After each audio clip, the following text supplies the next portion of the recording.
Hola, ¿qué tal amigos televidentes? Bienvenidos a un nuevo programa de Lo Vital es la Salud.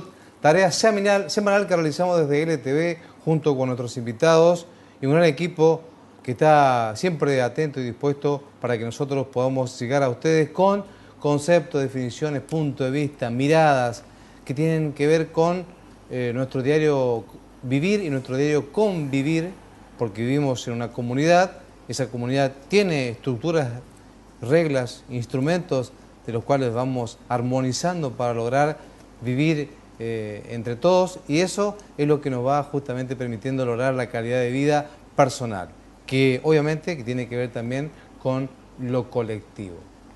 De esto vamos a hablar precisamente hoy.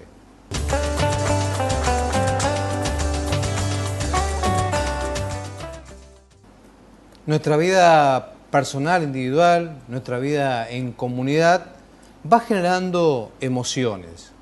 Y hay emociones que pasan por el plano de lo positivo y hay emociones que pasan por el plano de lo negativo.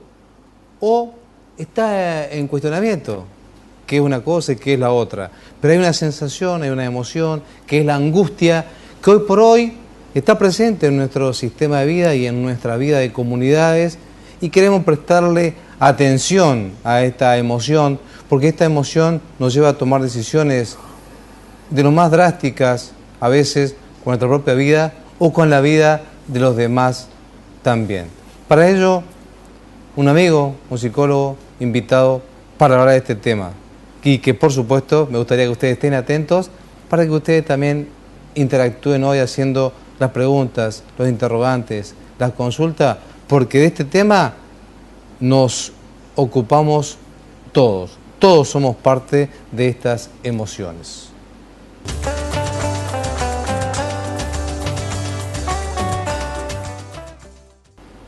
Nos acompaña hoy alguien que ya ha estado con nosotros compartiendo el programa y que felizmente está nuevamente con nosotros, Máximo Estela, quien es psicólogo y libre pensador. Máximo, gracias por estar nuevamente con nosotros. Gracias a vos. Bueno, nosotros con Máximo en nuestros cafés de descanso y de amigos charlamos muchas cosas que tienen que ver con nuestro sistema de vida, con nuestras comunidades, con nuestro estilo de cómo armonizamos en el plano de lo laboral, en el plano de la vida comunitaria en general. Y bueno, Máximo, hoy queremos generar una charla contigo respecto a esta temática que es la angustia, que tiene que ver con las emociones, pero que obviamente la psicología toda tiene que ver con nuestra mente, nuestra psiquis, pero que siempre está relacionada con el otro. Esto nos obliga a ir a la esencia de esto, de que estamos vinculados con los demás y esto va generando emociones. Claro. El hombre es un ser social por naturaleza, ¿eh? Y la relación con la subjetividad del otro es lo que siempre nos predispone.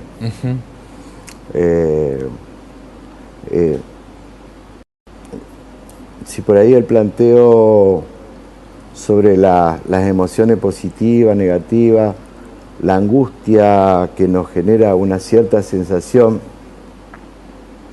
y que nos pone, y que a veces no sabemos cómo abordarla, y empezamos a consultar de esta dolencia, porque encima es una dolencia que aparece en el cuerpo, pero va más allá del cuerpo. Y buscamos respuesta, y bueno, siempre creemos poder dar una respuesta, o depende de dónde consulte. Y lo que más urgente, se busca una respuesta inmediata, porque hoy el sistema te pide que vos tengas una respuesta, una solución inmediata. Si te duele la cabeza, que tome una aspirina y que te pase ya el dolor de cabeza, y bueno. Y la angustia es algo que se fue construyendo en nosotros de tiempos lejanos, y en un momento, por una situación determinada, aparece. Así que es muy difícil poder trabajar la angustia desde el orden de una medicación, porque la angustia es una dolencia de algo que no se puede decir o que no aparece en palabra, de algo que sucedió con anterioridad y no sabe cuándo sucedió. Y algún hecho de la realidad, de lo cotidiano, movió algún mecanismo interno donde hace, ¿qué me pasa? Si yo estaba bien, hace un rato estaba bien y ahora siento este dolor de pecho. O me duele la nuca, tendré presión, o me duele la cabeza, o se me cerró la garganta, o lo más común es ahora las crisis de pánico, Sí. que es un síntoma. Y bueno, la angustia siempre se manifiesta de alguna manera en expresiones corporales o cortando al sujeto la interacción con los demás sujetos, alejándolo de lo que está haciendo o generándole momentos de insatisfacción de periodos cortos, periodos largos, ¿no? Y podemos decir, Máximo, que la angustia tiene alguna relación con nuestros miedos, con nuestros temores, de esto que se nos está permanentemente metiendo a través de estrategias comunicacionales, con propuestas de estilos que nos generan el miedo al mañana, y esto puede ser un motivo de angustia. Puede ser el miedo a la frustración, a no lograr el objetivo, el miedo o la ansiedad, hoy vamos a usar otro término, que me genera el no poder obtener lo que el sistema me está ofreciendo. El sistema me está ofreciendo que vos, para ser y representarte en la sociedad, tenés que ser portador de determinado elemento material, no intelectual ni cultural, sino el sistema te está planteando, la sociedad te está planteando, y entonces ahí el hombre se empieza a confundir entre el tener, el pertenecer y el ser. Vos sos, en tanto evolucionaste intelectualmente, te hiciste un desafío de incorporar en tu estructura mayor cantidad de conocimiento para hacer un abordaje a la vida posible o algún tema posible. Pero no para entrar en hilar finito. Si a vos te gusta la biología, abordar el estudio de la biología para proyectarte a una investigación el día de mañana, o te gusta la física para hacer una investigación en relación a la física. Pero lo importante es esto, ¿no? Esto tiene que ver con ser uno en aquello en tanto yo me propongo una evolución inconsciente, una evolución espiritual, algo que me genere cierta satisfacción. Pero el sistema hoy te está diciendo, vos para hacer tenés que presentarte ante tus amigos, qué sé yo, con lo que el sistema te ofrece. Con el último celular, con la remera más cara, si vos no tenés tal cosa, vos no sos. Sí. Y no, vos no sos un celular, vos no sos una remera, vos no sos una moto, vos no sos un auto. Sí. Entonces, gasta mucha energía en esto de adquirir lo que te está ofreciendo el sistema y te distrae en realidad lo que tendrías que ser, lo que deberías ser o investigar en lo que deberías ser. Sí.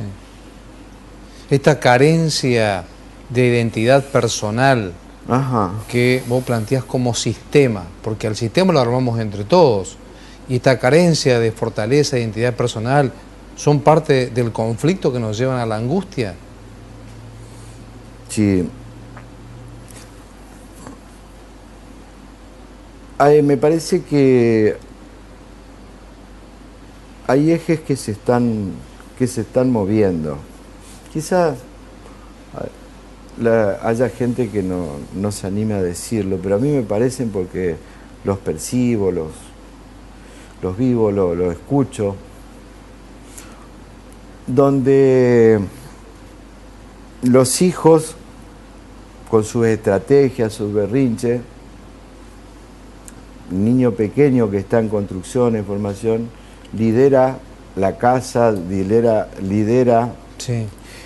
y empieza a desdibujar la figura paterna, empieza a correr el semblante del padre y empieza a ver, el padre ya no es el que pone los límites o el que coordina en la casa, sino los hijos con los berrinches, ¿no? Como hay un cambio de eje ahí. Ese Berrinches que después con la adolescencia se hacen amenazas. Claro. Voy a suicidarme, voy a irme de casa, si no me complaces con determinada cosa. Claro, como fracasa en la construcción subjetiva la ley paterna, fracasa, cuando decimos la ley, fracasa el límite, hay un fracaso de límite, hay un no saber generarle al hijo la ansiedad, al deseo. Entonces cuando vos obstaculizás el pedido de un hijo y lo estirás, el pedido, puede ser un juguete, si vos se lo das rápido no hay deseo, pero si vos generás de que esa cosa que el niño pide le cueste conseguirla, le generás un gran deseo. Sí. Ahora, si el tiempo, eso demora un año en que vos le cedas el deseo, cuando tenga su objeto deseado, lo va a conservar, lo va a cuidar. Ahora, si nosotros le facilitamos al niño, sin ponerle límite, el niño gobierna. No sé si se entiende. Se entiende perfectamente, porque recién hablaste de ley paterna. Cae la figura del padre. Claro, la ley... es para la construcción subjetiva de que haya un niño sin figura paterna o un representante. Si no hay padre, no es necesario que esté el padre presente, pero que haya un representante de esa figura. Sí. Alguien que ponga límite. También la madre es muy responsable de ese límite. Uno siempre dice el padre, pero la que pone los límites, eso no se hace, eso no se dice, eso no se toca, es la madre. Y esta cuestión que planteas de la ley como instrumento de autoridad, ¿no será que nosotros en la sociedad, en este sistema que vos decís, estamos demasiado llenos de leyes escritas en papeles y poco conocidas por nosotros los actores, que somos los que tenemos que convivir, y cuando el mínimo error en la ley nos provoca la angustia? Sí, es un tema muy importante, ¿no? Esto de que vivimos en un país donde hay muchísimas leyes, y cuando vos tenés muchísimas leyes es para que no se cumpla ninguna ley. Claro, y si no la conoces, es imposible. Que es una hegemonía que viene de hace muchos años. Sí. Lo único que escuchamos que es las determinadas, y ahí vamos en plano político, las determinadas cámaras formulan leyes, leyes que los ciudadanos no conocemos. Sí. Y se van las leyes del orden, que constituían un orden social, se van disipando, van desapareciendo y se van perdiendo los valores, porque hay ley que contrapone a la ley, donde hay ley donde se desautoriza al padre en las mismas leyes, donde hay padres que desautorizan al maestro, donde el niño o el adolescente está viendo cumplir de función del padre, desautorizando al maestro, defendiendo al niño, pero después no es que el padre hace lo que hace con el maestro, después lo hace en la casa con el niño. No, el niño lo hace con el padre en la casa. Se invirtieron totalmente los roles. Sí. Entonces, bueno, estamos frente a situaciones de construcciones muy, muy difíciles. Cuando usted habla de roles, Máximo, ¿podríamos poner aquí la palabra valores? ¿Podríamos incluirlo como término general de los valores? Los valores como herramienta de convivencia, y como causante de nuestra angustia cotidiana. Sí, necesitamos referentes fuertes e importantes al cual nosotros pudiéramos reflejarnos, el niño pueda reflejarse, identificarse, para luego querer ser como Sí. el padre, pero el padre tiene que dar el ejemplo. Quiero ser como mi maestro, pero el maestro tiene que dar el ejemplo. Quiero ser como mi profesor, el profesor tiene que dar el ejemplo. Quiero ser como mi instructor de fútbol, el instructor de fútbol tiene que dar el ejemplo. Pero no solo el ejemplo en la conducta, sino también en la participación de la difusión de la disciplina que estemos hablando. Digamos, no me pongo en el lugar de un saber absoluto, no, me pongo en el lugar donde tengo un supuesto saber y donde te lo transmito y entre los dos vamos construyendo un saber, pero yo soy tu profesor, vos sos mi alumno, vos no sos como el chico, como dice, que yo escucho a los profesores, el chico no es un alumno, el alumno es alumno, el alumno que va, el padre lleva al niño o la adolescente a la escuela para que incorpore un conocimiento. El conocimiento tiene que ver con la matemática, con la física, con la geografía, con la historia, tiene que ver con las ciencias sociales. Incorporar conocimiento, ¿para qué quiere conocimiento? Porque el conocimiento es lo que te va a ayudar a desenvolverte en tu vida futura y en tu relación con tus amigos y en relación con el sistema. Si no tenés conocimiento en física, te voy a dar un ejemplo que me acaba de ocurrir, o de geografía, o de las cuestiones climáticas, y te fuiste a pescar con tu amigo a la isla, viene una tormenta y no tenés conocimiento, ¿cómo haces para protegerte de una tormenta? Claro. Tenés que tener los conocimientos. ¿Qué sucede cuando estás en la isla, cuando viene el viento sur? Si te podés meter en el río, no te podés meter en el río. ¿De qué lado del árbol te tenés que poner o cubrirte? Y eso, Máximo... Lo importante es tener conocimiento. Claro, y eso, la estructura escuela que forma parte de nuestro sistema, al cual hiciste mención al comienzo, ¿lo está pudiendo ejecutar a esto? ¿O tenemos más penetración de la televisión, de internet, de estos otros recursos, en lugar de que la escuela sea el formador? Mira,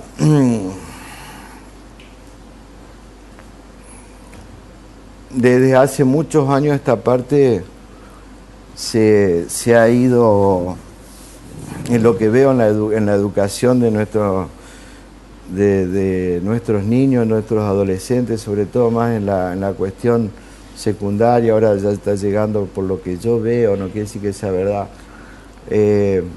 todo más light, sí, todo más suave. Hay un montón de temas con el sistema educativo que no comparto, porque no conozco un método de aprendizaje que no sea el método donde el alumno tiene que poner de él su tiempo y hacer un cierto esfuerzo y un cierto sacrificio para incorporar conceptos. No es que hoy tenemos una difusión del conocimiento a través de imagen y de sonido. Sí. Pero si yo no me detengo a escribir ese conocimiento, a repetirlo, no puedo internalizar. Y si yo no lo puedo internalizar, no lo puedo proyectar. Exactamente. Ese es el mecanismo del aprendizaje. Tengo que internalizarlo, elaborarlo, para luego difundirlo. Para poder defenderme de una tormenta, porque si no tengo conocimiento no me puedo defender de una tormenta. Estas cuestiones instaladas en nuestros sistemas de comunicación y de información, que son la inseguridad, la inestabilidad económica, la inestabilidad en el trabajo, también son factores muy importantes de la angustia, y la información entra y penetra casi sin filtro y sin poder analizarla y digerirla en el plano de lo familiar, personal o de la comunidad. Penetra desde cualquier lugar, desde Buenos Aires, desde el exterior, viene y penetra en casa, se introduce. Y eso genera angustia. Sí, genera angustia. Más que generar angustia, me parece que hay una construcción colectiva. Ya dice algo del plano de la psicología, me voy más a la sociología. Hay una construcción colectiva a través de los medios de comunicación masivo de una nueva cultura, ¿no?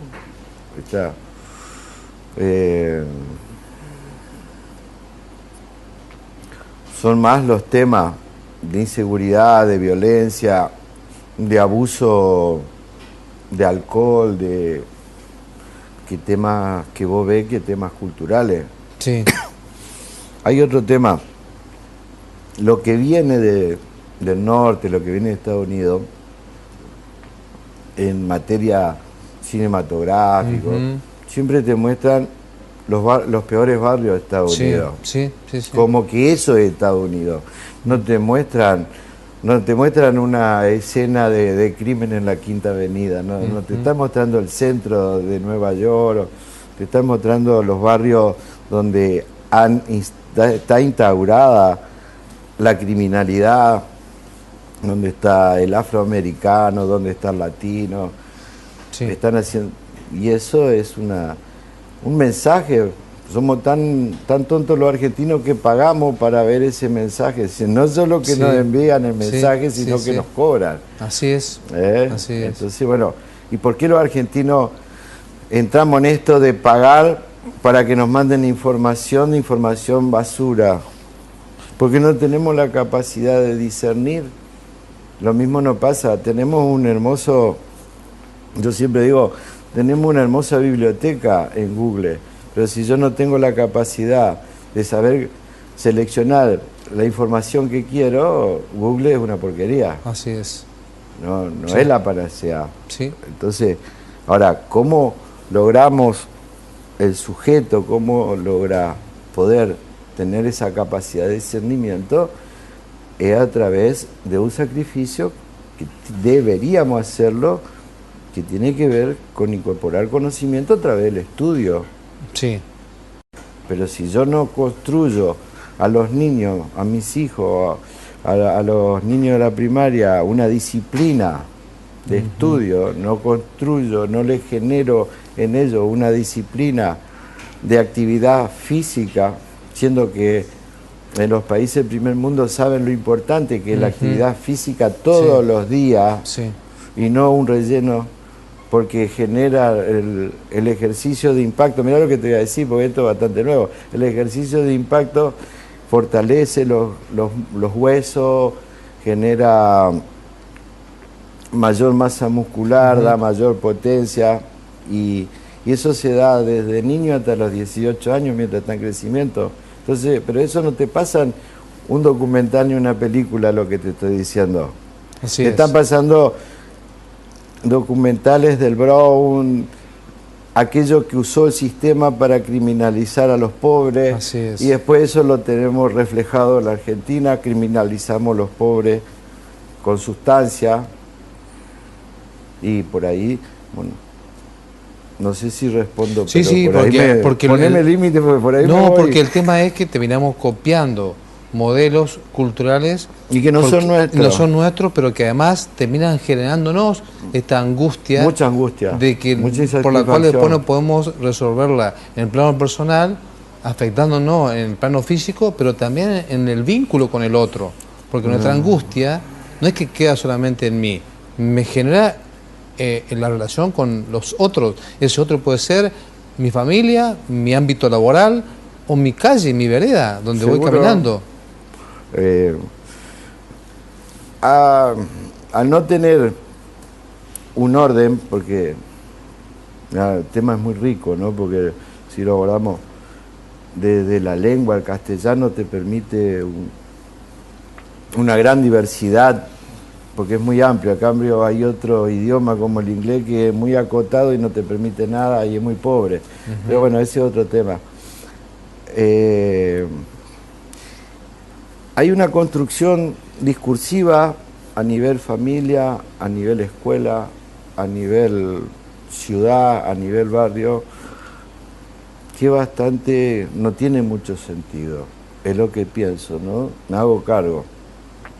Y porque hay una transmisión, el hombre libre, yo soy libre, yo digo lo que quiero, yo pienso lo que quiero. Bueno, eso está bien en el lenguaje coloquial, digamos, en lo cotidiano eso está bien, pero hay un lenguaje que pertenece a la ciencia, ya sea ciencias formales o sea ciencia fáctica, sí, que no encaja. así es. Entonces nos encontramos en los grupos donde se mezcla o se cuestiona al decir científico desde el decir cotidiano vulgar.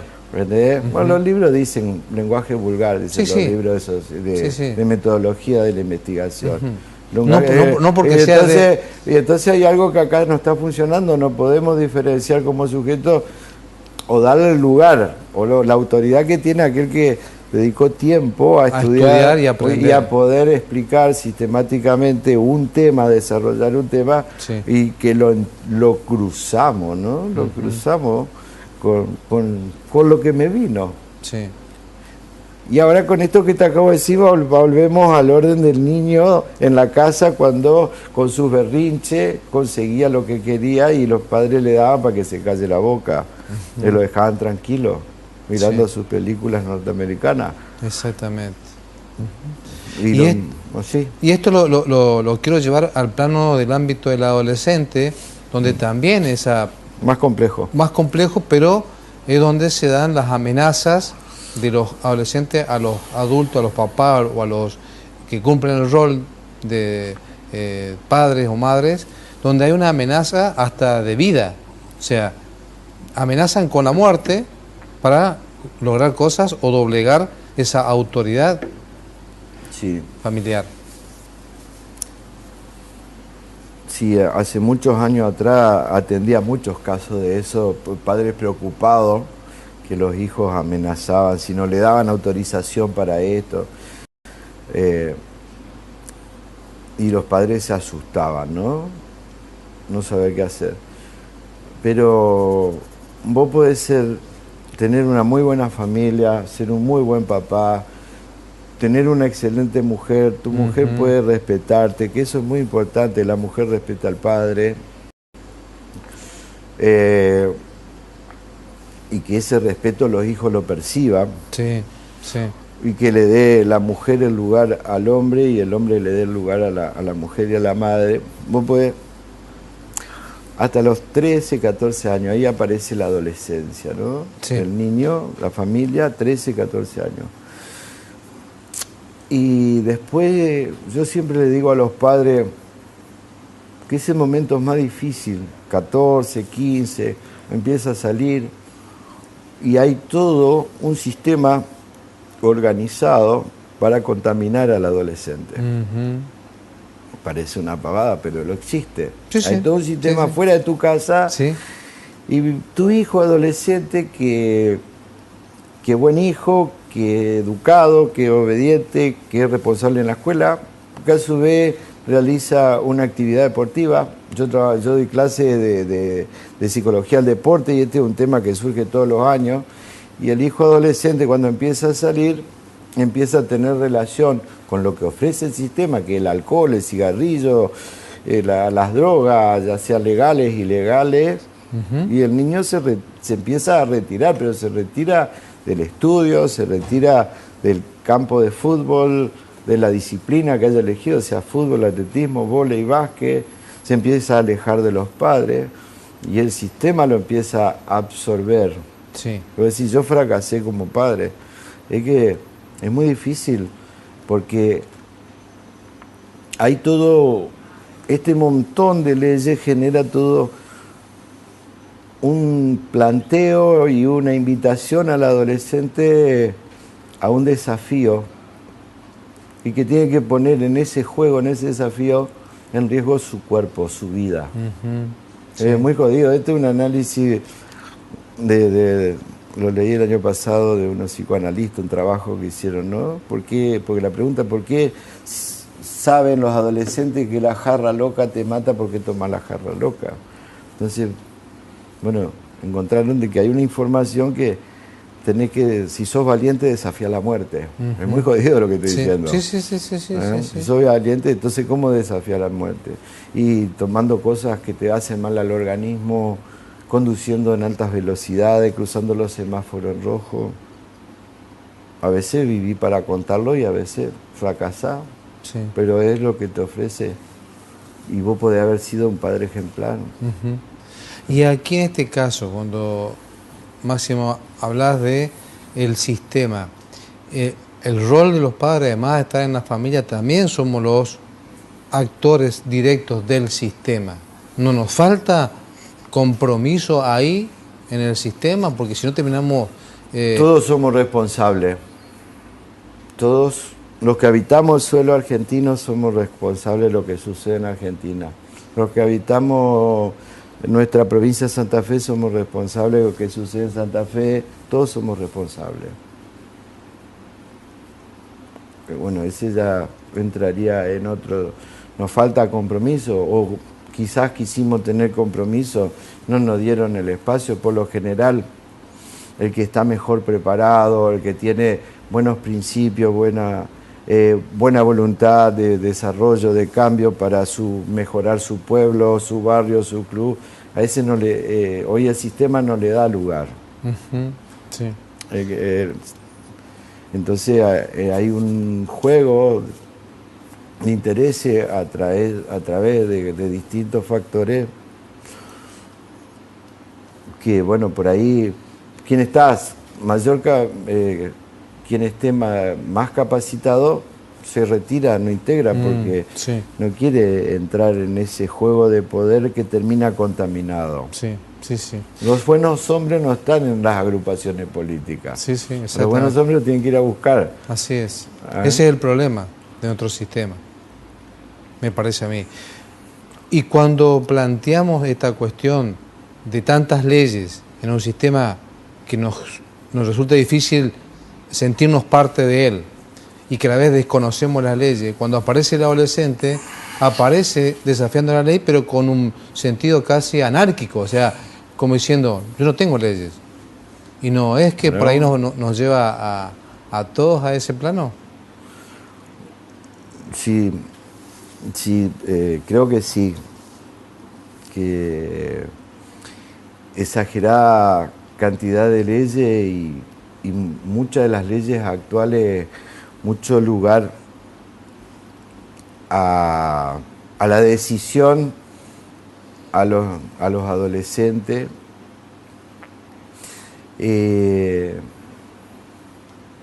Como está leyendo en el Código Civil, el niño de 13 años, mirá lo que te voy a decir, no me acuerdo qué artículo, tendría que haber traído.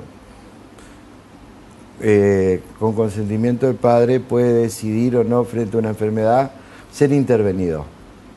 13 años. Sí, tiene que haber consentimiento del padre a una no intervención. Porque tiene apendicitis, el niño no quiere que lo toque, el padre es consciente. 16 años, dice el párrafo siguiente, ya tiene facultades para decidir si es intervenido o no frente a una enfermedad. Entonces, hay algo que en la construcción de la ley están fracasando, creo yo, desautorizando al profesional, desautorizando a la vida misma. A la vida misma. A otras autoridades. Claro, es como que hay un sistema que viene hace 30 años esta parte de desautorizar, es lo que percibo, desautorizar al mayor. Y eso sí va llevando a un sistema anárquico. O el que grita más fuerte tiene razón, aunque no esté contemplado. Y si no está contemplado, bueno, por ahí hay un vericueto que lo contempla. Es anárquico, es feudal, lo que no es democrático. Y eso nos lleva también a la angustia, esa incertidumbre. Sí, porque hay mucha hipocresía y en esa hipocresía hay mucha mentira.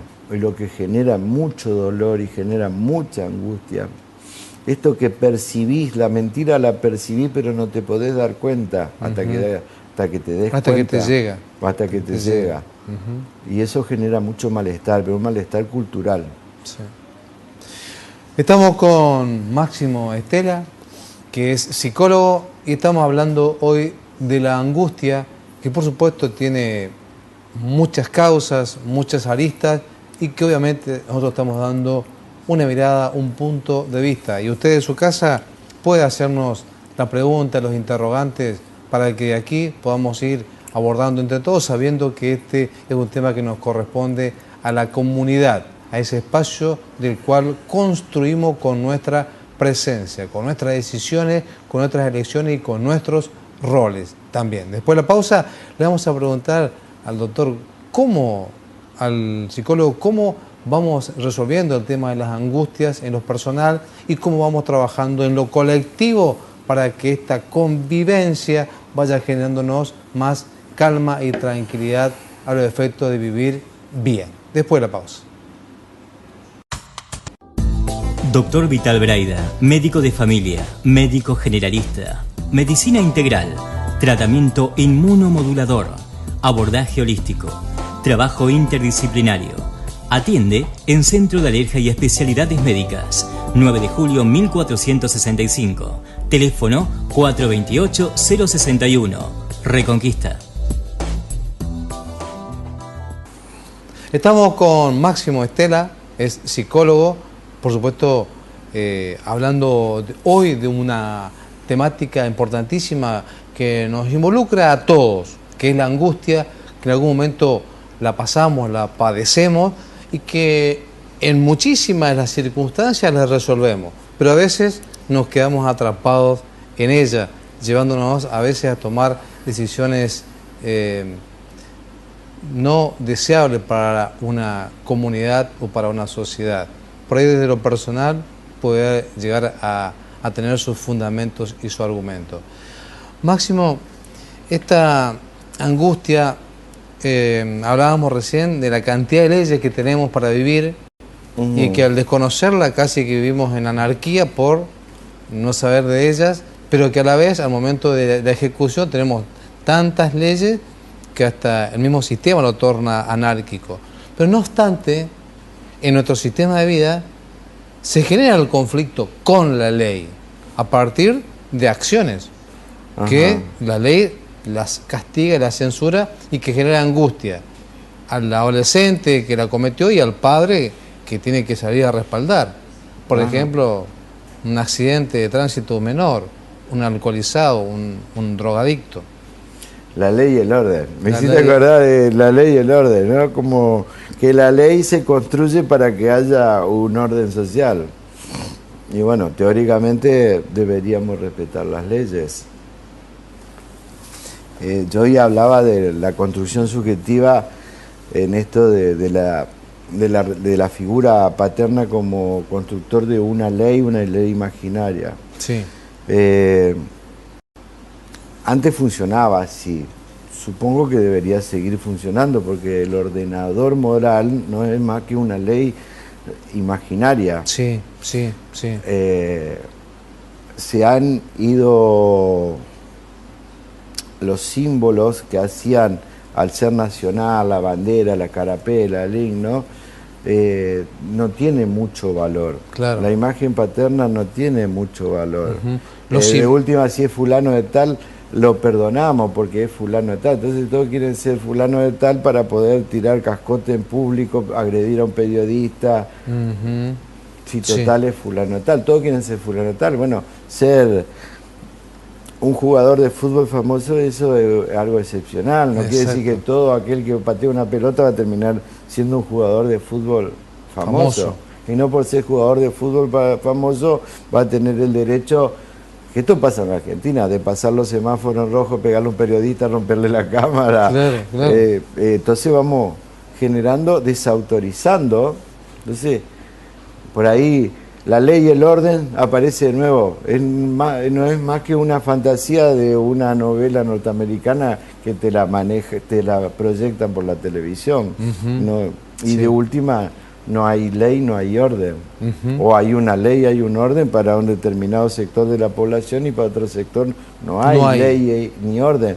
Pero como este es un pueblo, Argentina es un continente muy grande, pero somos muy pocos habitantes, todos conocemos, la mayoría conocemos. Entonces la pregunta es, ¿cómo puede ser que para aquel haya, para mí no? Ujú. Sí, Pero yo quiero ser como aquel. claro. Y ahí es bueno, y produce un cierto desequilibrio, y produce mucha impotencia, y produce mucha angustia. Y aquí, cuando aparece la angustia, ¿nosotros pretendemos ser como aquel que tuvo el privilegio o nos transformamos en correctores o rectificadores de la ley? Mira, depende de lo que pasó, después de cómo te constituiste subjetivamente cuando aparece la angustia, tenés varias formas. El neurótico sufre, llora, pide ayuda al médico, el médico le da una pastilla, lo manda a hablar al psicólogo, lo manda a hablar con el cura, lo manda a hacer yoga. Y hay otros que reaccionan de forma violenta. A la violencia le engendra mayor Más violencia. Porque dice, ¿cómo va a ser vos la ley si yo soy la ley? Claro. Vos sos violento, yo soy más violento que vos. Ujú. Pero eso tiene que ver cómo han funcionado estos mecanismos. Sí. Estos mecanismos construye un neurótico que sufre mucho o construye estructuras psicopáticas que hacen un avasallamiento sobre la sociedad y también hacen avasallamiento sobre los representantes de la justicia, ya sea el que, no estoy hablando, o aquellos que están encargados como la Fuerza de Vida de Seguridad, la policía, agredirlos, Sí. sobrepasar y presentarse frente al juez y decirle, no, usted está equivocado. No, estas cosas O que sea, pasa, hay cosas, bueno, me parece que esto mucho no se habla, ¿no? Ujú. Sí. Y la falta de autoridad no está únicamente del niño o del adolescente al padre, sino que está en todos los lugares, del ciudadano con el inspector, con el policía, con el juez. O sea que empieza a perderse ese valor de nuestras relaciones humanas por esta crisis de relaciones o crisis con la ley. Claro, pero si nosotros no nos sabemos ubicar en un discurso, en un momento incitamos al pueblo que el pueblo haga justicia con mano propia. Cuando hace justicia con mano propia, salimos a defender la justicia con mano propia, pero la ley dice que no tenés que hacer justicia con mano propia, porque hay una cierta sanción. Entonces tenés que retroceder. Estoy hablando por lo que ha sucedido en esto, Sí. que han hecho justicia por mano propia. Entonces, claro, pero ¿qué situación tengo yo frente a aquel que viene a agredirme? Si yo estoy tranquilo en mi casa o yo estoy tranquilo caminando por la plaza, ¿cómo hago para defenderme? Sí, sí, sí. ¿Eh? Y bueno, ahí hay un chiste que yo le hago del chiste, ¿verdad?, a mis conocidos, que es como, tiene que ver con el que hace pesca deportiva, ¿no? Voy a pescar con los elementos más pequeños para darle una ventaja al pez que se suelte de mi caña. Claro. Entonces hay una presentación de robo que se da en un escenario que viene con una cierta vestimenta, agredirte armado, con cuchillo, y te dan una posibilidad de defensa. Pero también se han generado otras situaciones de robo que no tienen cuchillo, tienen saco, corbata, camisa bien planchadita y te roban con una virome. Y no tenés ninguna oportunidad de defensa. Y eso genera mucho malestar, genera mucha impotencia, genera mucho dolor. Y eso te puede llevar a un abanico gigantesco de tomar decisiones inesperadas. Muy bien, estamos con Máximo Estela, psicólogo, psicoterapeuta. Estamos abordando hoy el tema de la angustia, aquellas circunstancias de nuestra vida que la van generando. Y después de la pausa le vamos a preguntar, ¿hay posibilidad de abordarlo esto desde lo personal, desde lo colectivo, desde lo individual, desde las terapias? Todo esto después de la pausa. Doctor Vital Braida, médico de familia, médico generalista, medicina integral, tratamiento inmunomodulador, abordaje holístico, trabajo interdisciplinario. Atiende en Centro de Alergia y Especialidades Médicas, 9 de julio 1465, teléfono 428-061, Reconquista. Muy bien, estamos ya para compartir la última parte de nuestro programa. Estamos con Máximo Estela, quien es psicólogo. Por supuesto que él hace un abordaje desde su rol de psicólogo, el psicoanálisis. Pero le quiero preguntar en general, Máximo, Sí. Ante las situaciones de angustia, ¿vamos a tener estrategias para poder ir resolviendo desde lo personal, pero también desde lo social y colectivo? La angustia es el elemento que trae al paciente o le hace ir a pedir una consulta. Sí. La angustia. Sí. Cada paciente viene consigo, generando una cierta demanda, y cuando se instaura la demanda se pone en escena el síntoma. Uh-huh. Lo importante de la terapia, la psicoterapia, para no entrar en esa polémica, Sí. si es cognitiva, Sí, si es el psicoanalítica, tipo de terapia. porque las terapias se tienen que adaptar a la zona.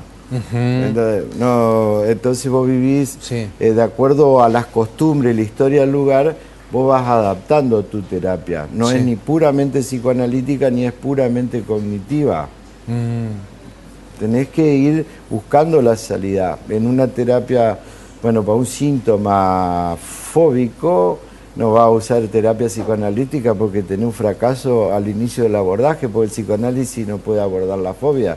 Se abordan la fobia de las terapias cognitivas. Sí. Pero lo importante es que cada paciente trae un síntoma y ese síntoma es particular del paciente. Sí. Distinto a la medicina, que los síntomas se repiten y se puede hacer de acuerdo a la observación, porque acá se genera un diagnóstico y se genera un diagnóstico de acuerdo a la escucha y se tiene que escuchar el síntoma, porque el síntoma te va a dar la posición del paciente. Este trabajo es muy difícil, es muy complejo, porque el síntoma te va a dar la posición que está ubicado el paciente. Y vos lo que tenés que hacer, trabajar como psicoterapista o como psicoanalista, desenquistar ese síntoma. Por ejemplo, ustedes como médicos tienen un virus que se enquistó y generó una verruga. Agarran un bisturí, lo cortan, lo sacan y listo. Así es. Acá el síntoma del sujeto está enquistado y hay que ir sacando para que ese síntoma se vaya corriendo. El sujeto siempre se va a hacer representar por su síntoma. Ahí estoy hablando muy técnicamente, pero es lo que molesta y asusta, es su síntoma. Sí. Pero ese síntoma se puede cambiar. Un síntoma que genere malestar, como el síntoma del pánico, que hoy está tan de moda, transformarlo en un síntoma que sea más placentero, que ya no te aparezca la taquicardia, la sudoración o la sensación de ahogo, que es el síntoma panicoso. Digamos, esa es la manifestación. Ese te dice, anda a pedir consulta a alguien que puede saber algo de esto, pero no quien sabe algo de esto. Yo he tenido pacientes que fueron tratados 20 años con ansiolítico para que lo tomaban en situación de pánico, pero el pánico nunca se corrió.